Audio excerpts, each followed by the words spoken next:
Queridos, o tema dessa noite é chamados para a luz. O pessoal vai pôr o telão para mim. E antes de nós entrarmos de fato no que a palavra dessa noite vai falar, tem algo que eu quero explicar para vocês que vai fazer sentido com aquilo que nós vamos conversar nessa noite. Existem dois chamados da parte de Deus para as nossas vidas. Existe o chamado que é comum a todos. Aqueles que se intitulam como cristãos e se intitulam como discípulos de Jesus. Comum não por ser simples, básico ou menosprezado. Comum porque é de todos nós. E um exemplo desse chamado comum é o ide. Ide por todas as nações, pregai o evangelho e fazei discípulos. Esse é um chamado comum a todos os que estão aqui nessa noite e a toda a igreja. Mas também a Bíblia fala que há um chamado específico da parte de Deus para cada um de vocês. Alguns serão mestres, outros serão apóstolos, profetas, pastores. Então há um chamado comum e há um chamado específico. E quando nós falamos de chamado, nós estamos falando sobre um comissionamento da parte de Deus para nós. Mas mais do que isso, nós estamos reconhecendo que é uma jornada até que possamos cumprir esse chamado. Como nós estamos vendo aqui, é um caminho que nós precisamos trilhar. Então, falar de chamado também fala acerca de pessoas. Primeiramente, as pessoas precisam entender o chamado que está sendo comissionado a elas. Segundamente, elas precisam se dispor a viver esse chamado. Em terceiro lugar, elas precisam decidir ser aperfeiçoadas por esse chamado. E aí, por fim, em quarto lugar, manifestar esse chamado. Então, eu quero que você repita comigo: entender, se dispor, ser aperfeiçoado e aí manifestar o chamado. E hoje eu quero percorrer com vocês por meio das escrituras acerca do chamado ao qual Jesus comissionou a todos nós. Um chamado comum, mas completamente extraordinário. Quantos aqui conhecem ou já ouviram falar a respeito daquele versículo que diz: vocês são a luz do mundo? Realmente, é de fato um versículo extremamente conhecido. Mas essa passagem bíblica, ela não se resume a só um versículo. Ela traz em si verdades preciosas do reino de Deus. E que muitas vezes nós não nos atentamos a esses detalhes. E como eu falei anteriormente, cumprir um chamado é uma jornada. Que nós precisamos percorrê-la. Então, o meu intuito nessa noite, e foi aquilo que Jesus ministrou ao meu coração, é que primeiramente, o objetivo dessa palavra é encontrar, encorajar e chamar aqueles que ainda não entenderam que são chamados para a luz, para abraçar essa jornada.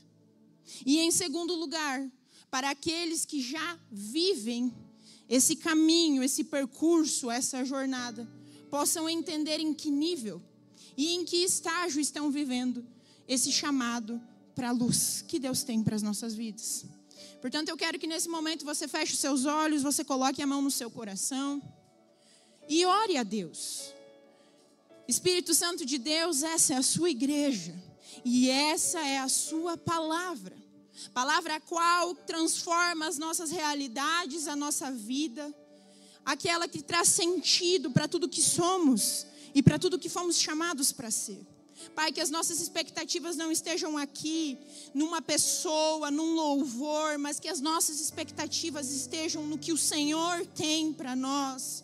Pai, que através da minha limitada vida eu possa transmitir com clareza aquilo que o Senhor preparou para essa noite. Em nome de Jesus, amém, amém e amém. E para nós começarmos, eu quero que vocês abram a Bíblia de vocês, se vocês estiverem no celular fica melhor. Em Mateus, no capítulo 5 e no versículo 14. Esse vai ser o texto base dessa noite. Nós vamos percorrer por outros textos, mas esse vai ser o texto onde nós sempre iremos basear essa mensagem.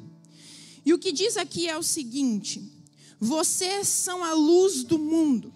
Não se pode esconder uma cidade construída sobre um monte.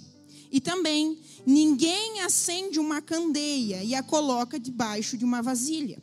Ao contrário, coloca-a no lugar apropriado e assim ilumina todos os que estão na casa. Assim brilhe a luz de vocês diante dos homens, para que vejam as suas boas obras e glorifiquem ao Pai de vocês que estás nos céus.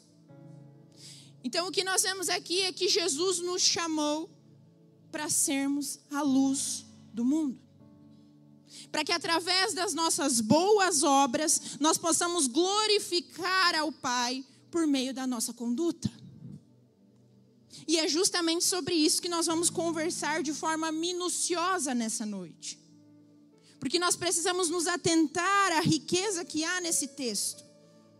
E quais são as responsabilidades que nós temos quando nós aceitamos esse chamado. E antes de nós sermos luz do mundo, existem algumas coisas fundamentais que nós precisamos entender. A primeira delas é: por meio de quem essa luz é manifesta? Por meio de quem essa luz é dada por nós? De onde ela vem? E por isso eu quero ler com vocês o que está no Evangelho de João, no capítulo 8 e no versículo 12. Olha o que diz aqui.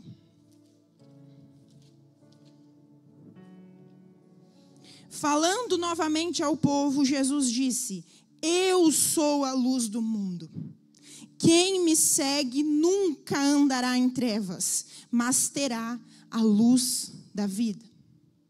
Aqui vemos Jesus falando ao povo e aos todos os seus discípulos: eu sou a luz do mundo. Então aqui nós entendemos que é nele que está o poder para trazer luz para as nossas vidas. Que é nele que está o poder de nos resgatar das trevas para nos trazer para o seu reino de luz. Que essa luz ao qual nós devemos resplandecer em primeiro lugar vem por meio de Jesus Cristo. Mas existe algo curioso que hoje, ao preparar essa palavra, Deus falou fortemente ao meu coração e eu nunca tinha me atentado a isso dessa forma. Ao longo da Bíblia, onde nós vemos que Jesus, ele se intitula de diversos elementos que fazem parte do nosso cotidiano. Que todos os dias nós precisamos nos alimentar e consumi-los para a nossa própria sobrevivência. Mas Jesus se intitula como esses elementos se referindo a algo eterno. Jesus fala: eu sou o pão da vida. E aquele que comer desse pão viverá para apenas alguns dias? Não, viverá para sempre. O segundo, ele fala: eu sou a água da vida. E aquele que beber desta água nunca mais voltará a ter sede. E mais, se tornará uma fonte a jorrar para a vida eterna. Em terceiro lugar, ele fala: eu sou a luz do mundo. E aqueles que permanecerem e crerem em mim nunca andarão em trevas, mas na luz. Então, o que nós vemos aqui é que em ambas as falas, Jesus está nos relatando que tudo o que somos e que tudo o que precisamos vem por intermédio dele. Então, Jesus fala sobre um pertencimento eterno. Jesus fala sobre uma saciedade eterna. E Jesus fala sobre uma condição eterna. O que nos leva a entender que em Jesus Cristo nós somos pertencedores da vida eterna. Nós somos completamente saciados nele. E nós recebemos uma condição de luz para sempre. Mas o que tem nesse texto, pastor? E por que você está falando sobre isso? Porque a nossa tendência, em 99% das vezes, é buscar por aquilo que é passageiro e não por aquilo que é eterno. 99% das vezes, quando a dificuldade bate na sua porta, você busca uma resposta natural. sendo que o Senhor já te deu promessas a respeito do seu cotidiano de que seriam eternas. E o problema de nós buscarmos o que é passageiro e não buscarmos o que é eterno é que nos frustramos, é que nos decepcionamos, é que nos machucamos e aí nos distanciamos daquele que verdadeiramente traz sentido para nós. E automaticamente deixamos de cumprir o chamado ao qual Ele nos comissionou. Então nós precisamos entender que tudo o que somos, que precisamos, que temos e que seremos está em Jesus Cristo. Não está na sua carreira, não está na sua esposa, não está no seu marido, não está na sua habilidade, não está no seu talento, está em Jesus Cristo. Portanto, o primeiro ponto importante que você precisa sair daqui dessa noite entendendo é que a luz é manifesta por meio de Jesus. E mais do que ser manifesta, Ele é a própria luz. E nessa noite, juntos, nós estamos trilhando um caminho para que vocês entendam qual é o chamado que Jesus tem para vocês e a partir disso possam começar a exercê-lo. E tão importante quanto entender que a luz é manifesta por meio de Cristo, é permitir que essa luz te alcance, que essa luz te transforme, que essa luz te aperfeiçoe, que essa luz molde o mais profundo do seu interior. Porque o problema é que muitas vezes nós queremos ser luz do mundo, sem permitir que a luz, de fato, do mundo, entre no mais profundo do nosso coração e nos molde, e nos corrija, e nos aperfeiçoe. Nós precisamos nos lembrar que nós não conseguimos entregar aquilo que nós não recebemos. Você pode até tentar, e por um período de tempo pode ser que isso permaneça. Mas vai chegar uma hora que a verdade vai vir à tona. E não é isso que Jesus quer para você. Não é isso que Jesus quer para a sua história. Ele não quer que você viva um evangelho pela metade. Ele quer entrar no mais profundo do seu coração e corrigir os maus caminhos para que Ele seja o centro de todas as coisas. Então eu quero ler com vocês o que está lá em João 3,19, que fala justamente sobre isso. Este é o julgamento. A luz veio ao mundo, mas os homens amaram as trevas e não a luz. Por quê? Porque as suas obras eram más. Pode passar. Quem pratica o mal odeia a luz e não se aproxima da luz, temendo que as suas obras sejam manifestas. Mas quem pratica a verdade, vem para a luz, para que se veja claramente que as suas obras são realizadas por intermédio de Deus. Ou seja, o que nós estamos lendo nesse texto é que a tendência natural do ser humano é se esquivar da luz. É se esquivar daquela situação em que talvez vai expor coisas do seu coração que você não gostaria que fossem expostas. É que é uma tendência natural do ser humano, por mais que o pecado nunca vai entregar o que ele te prometeu, você escolher por aquilo que momentaneamente te dá prazer, deixando para trás o que é eterno. Só que nós precisamos entender que quanto mais nos aproximamos de Jesus, que quanto mais nos aproximamos da vida que Ele tem para nós, mais nós conseguimos entender que Ele vai visitar os quartos escuros que estão escondidos no nosso coração. Que Ele vai trazer para fora os nossos erros, que Ele vai trazer para fora os nossos pecados, que Ele vai trazer para fora as nossas fragilidades, os traumas. Para te matar? Não, para te curar. Porque a própria palavra, e ele mesmo diz, não há como derramar vinho novo em um odre velho. Eu não sei se todos vocês sabem o que é um odre, mas é uma bolsa de couro. E o vinho, quando colocado dentro de uma bolsa de couro, ele fermenta. E a bolsa, até certo ponto, consegue suportar a elasticidade. Mas se uma vez uma bolsa já recebeu o vinho, não há como derramar um novo vinho, que vai precisar ser fermentado, porque ela vai se romper. E vai se perder tanto o odre quanto o vinho.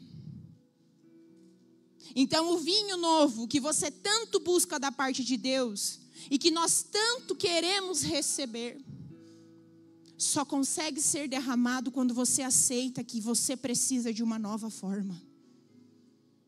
Que você precisa ser moldado pelo Senhor.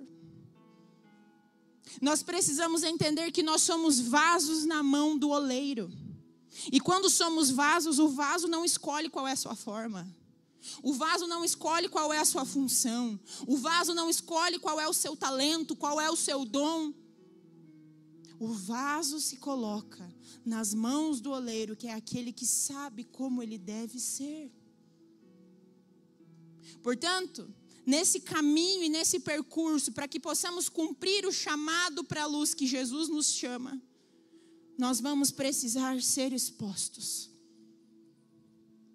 Nós vamos precisar trazer para fora situações que são desconfortáveis, mas que têm ditado quem você tem sido há tantos e tantos anos. Você tem que entender que quando um trauma não é curado, ele te aprisiona.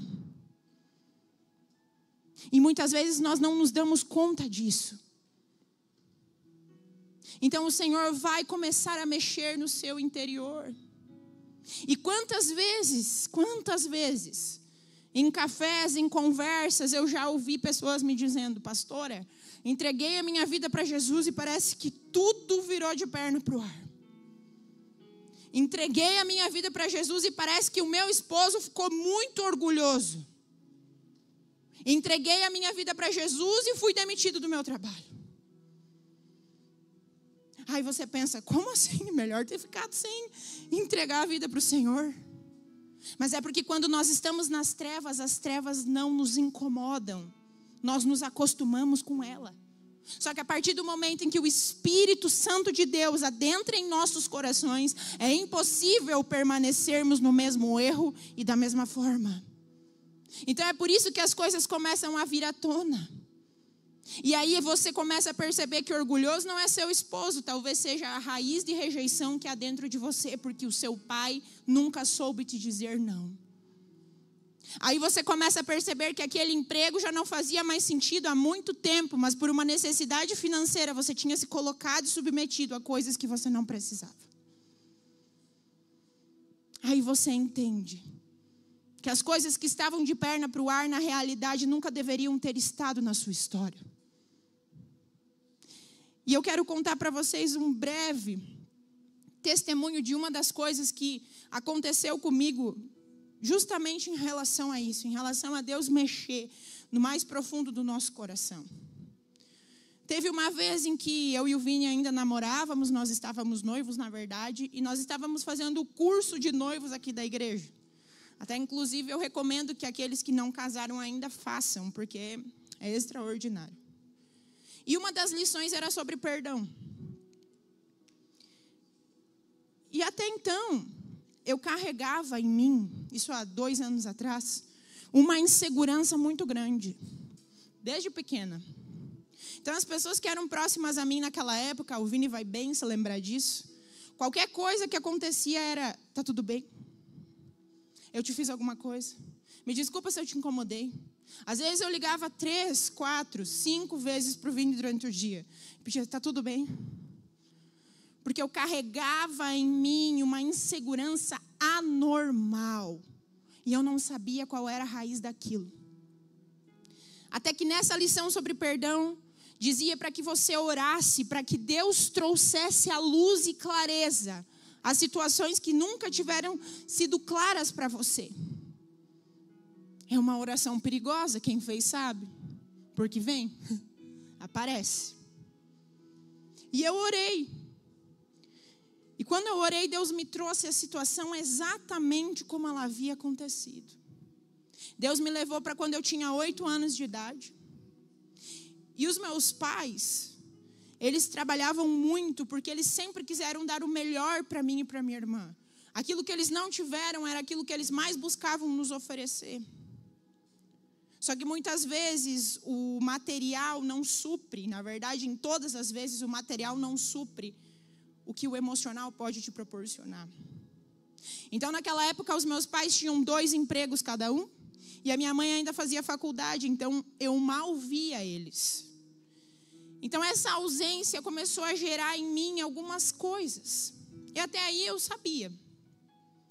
Mas Deus me levou a uma quinta-feira, onde eu fiz um desenho para minha mãe, porque naquela ocasião, a rotina era como? Eu passava o dia com a minha tia, ela que me criou, e o meu pai me buscava quando ele saía do segundo emprego, e me levava para casa, me dava banho, e o único momento em que eu via minha mãe era quando ela voltava da faculdade. Então era 11 horas da noite. E eu dormia antes de buscá-la e ia junto com ele. E aquele dia eu fiz um desenho porque fazia muito tempo que eu não via minha mãe, porque ela tinha viajado a trabalho. E eu lembro da empolgação que eu tinha, de quando ela chegasse eu puder entregar aquilo. Só que eu dormi e meu pai não me acordou para eu ir junto buscá-la. E quando eu acordei, ela já estava em casa. E aí Deus me lembrou claramente de eu pegando o desenho, acordando e indo até o quarto para entregar para ela. E quando eu abro a porta, ela grita: Isabelle, você só me incomoda. Porque eu tive um dia difícil. Porque eu não quero desenho, eu não quero nada, eu só quero descansar, você só sabe me incomodar. E tudo bem, já perdoei ela, entendo que tem dias difíceis. Mas aquilo projetou um gatilho dentro de mim. Que toda vez que eu ia fazer algo para alguém, eu tinha medo de incomodar. E eu fui aprisionada a isso por anos e anos e anos da minha vida. Então, quando Deus trouxe isso à tona, eu chorei, doeu, mas hoje sou livre. Mas hoje não dependo mais de uma opinião alheia. Mas hoje entendo que a minha segurança, em primeiro lugar, está em Jesus. Mas se esse trauma não viesse para fora, talvez eu nunca entenderia a tamanha plenitude. Então, o que eu quero dizer para você é que talvez existam áreas da sua vida que estão escondidas. Existem fantasmas da sua vida que você nunca quis tratar, que você nunca quis enfrentar. Só que talvez são justamente esses acontecimentos que estão te acorrentando de viver uma vida plena com o Senhor. Para que de fato você possa ser a luz do mundo. Queridos, entenda, não há como você ser a luz do mundo se há trevas em você. Você precisa colocar para fora. Então nós precisamos entender que em meio a esse percurso isso vai ser necessário. E mais importante ainda, é justamente nessa fase que você precisa ter cuidado a quem você dá ouvidos. Porque 99% das nossas amizades e relações pessoais interferem completamente na nossa entrega para Deus. Então você precisa olhar os frutos das pessoas às quais tem dado palavra sobre você. Você precisa olhar para o casamento, você precisa olhar para o exemplo. Porque toda palavra que você escuta e nutre, ela vai produzir um fruto em você, seja ele bom ou ruim. Então nós precisamos entender que é nesse momento que as verdadeiras intenções vêm para fora.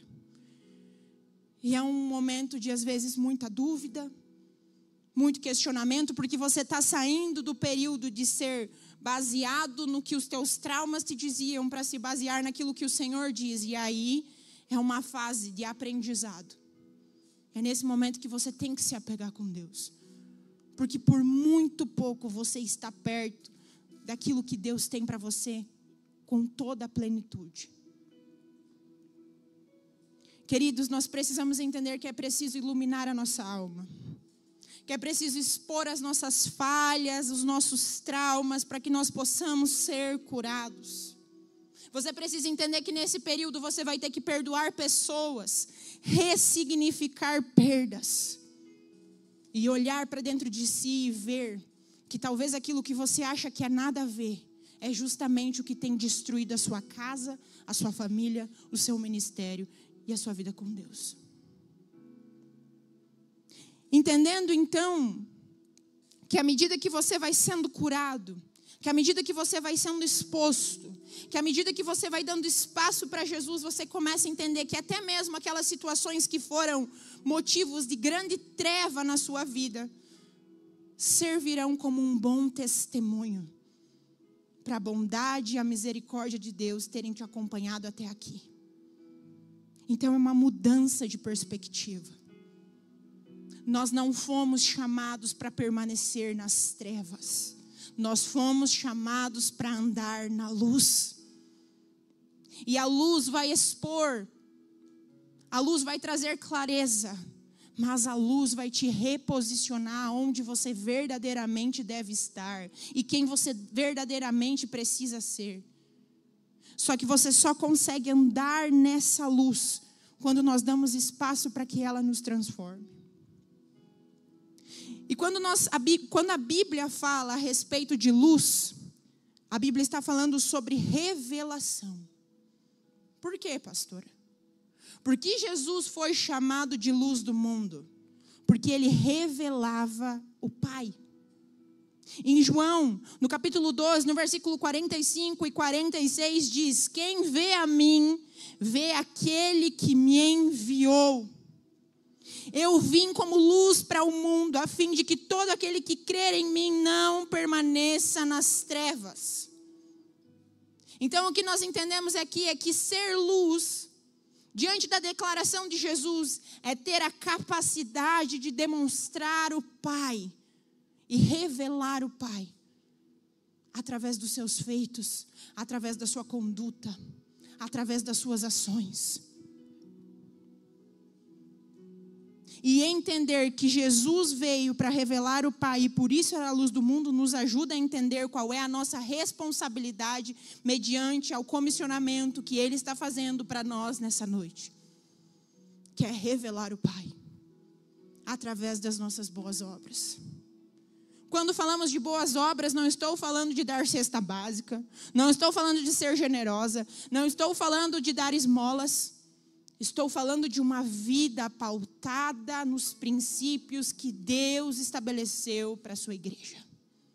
Existe uma frase que eu gosto muito que diz: pregue o evangelho, se necessário, use palavras. Cuidado.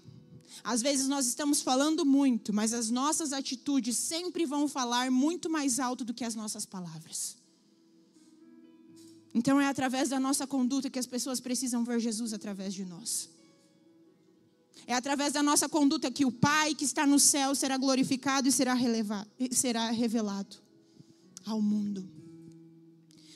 Mas há algo imprescindível que nós precisamos entender nessa noite. É que Jesus foi chamado de luz por João Batista. Jesus foi chamado de luz por João, o apóstolo.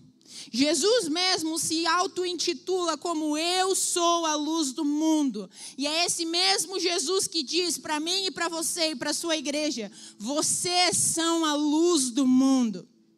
O mesmo título que lhe foi atribuído, o mesmo título que ele atribuiu a si mesmo, está sendo atribuído a mim e a você. Tamanho privilégio que nós recebemos.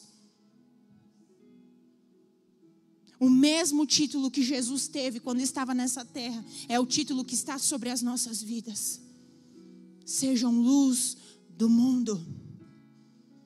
Portanto, da mesma forma como Ele manifestou a luz, da mesma forma como Ele viveu de maneira a revelar o Pai, Ele transfere essa nossa responsabilidade para os discípulos dEle, que somos eu e você.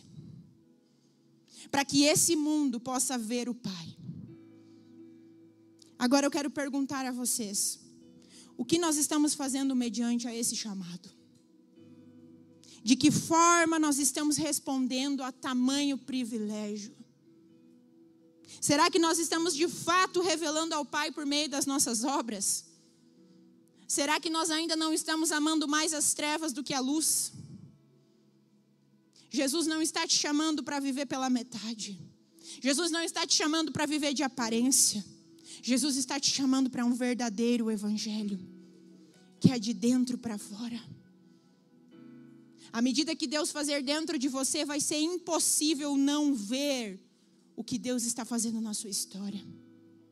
Quando você aceita esse chamado de ir para a luz, entendendo que nesse mesmo caminho você precisará ser exposto, você é reposicionado, a sua família é abençoada, a sua geração está protegida. Nós precisamos entender o que nós estamos fazendo mediante aquilo que Deus confiou a nós. E para nós finalizarmos, eu quero voltar ao nosso texto base. E nós vamos lê-lo novamente, Mateus 5,14. E eu tenho certeza que esse texto já não fará mais o mesmo sentido quando no início. Porque agora muito mais com a riqueza e o extraordinário, e a extraordinária responsabilidade que nos foi dada. Vocês são a luz do mundo. Não se pode esconder uma cidade mais ou menos, uma cidade que está no começo. Não, uma cidade construída sobre um monte. E também ninguém acende uma candeia e a coloca debaixo de uma vasilha. Ao contrário, coloca-a no lugar apropriado e assim ilumina todos os que estão na casa. Assim brilhe a luz de vocês diante dos homens, para que vejam as suas boas obras e glorifiquem ao Pai de vocês que está nos céus. O Senhor está chamando para perto de si homens e mulheres que não têm medo da exposição. Homens e mulheres que não têm medo da visita dele aos quartos escuros da sua alma. Homens e mulheres que não têm medo do aperfeiçoamento. Jesus está chamando para si homens e mulheres que não buscam o reconhecimento dos homens. Homens e mulheres que não têm pecados de estimação. Homens e mulheres maduros que entendem a essência do Evangelho e abraçam essa verdade e revelam ao Pai em tudo o que fazem. Querido, é tempo da igreja se levantar. É tempo de nós voltarmos à origem das coisas e entendermos que há uma vida muito mais profunda com Deus do que nós imaginamos. O problema é que nós vamos com Jesus até a parte que diz que Ele ama a todos.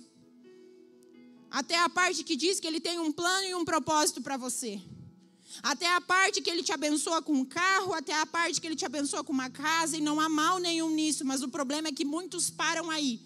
Porque no momento em que a conversa da cruz chega, no momento em que a conversa do negar a si mesmo chega, no momento em que a conversa de você ser fiel, você não quer mais. Porque só nos serve aquilo que nos convém. Mas Jesus quer mudar isso nessa noite. Jesus quer levantar homens e mulheres maduros que abraçam a sua cruz, que negam a si mesmo, que permitem que Ele nos transforme, que permitem que Ele mude o nosso caráter. Nós precisamos entender que dom nenhum sobrepõe um caráter aprovado. Que dom nenhum sobrepõe uma pessoa que está com o coração alinhado ao Senhor. Nunca foi sobre dom, nunca foi sobre talento, nunca foi sobre performance. Sempre foi pela mão do Senhor e pela disposição de ser aperfeiçoado por meio dele.